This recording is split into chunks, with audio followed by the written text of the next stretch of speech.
அப்படி சொன்ன உடனே போடணும். சரியா? கரெக்டா எல்லாம் இங்கே இருக்கணும், கவனம் இங்கே இருக்கணும்.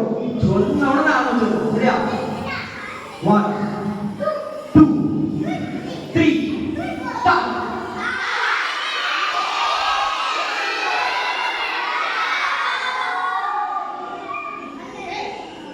ஐயா அப்பதான் காரண ஆரம்பிக்காங்க வண்டி எடுத்துக்காங்க. இருந்தாங்க பொறுமையா அவங்க கூட சேர்ந்து சத்தமா சொல்லணும். சரியா?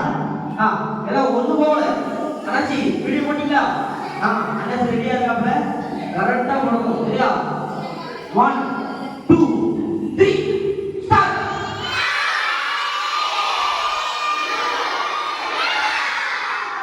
சரி செட்டா நான் சொல்ல சரியா? சவுண்டா சொல்லணும். சரியா? பில்டிங்கே அகறணும். எப்படி பில்டிங்கே அகறணும். சரி அண்ணாச்சி இந்த வண்டியை சொதப்பிட்டாங்க.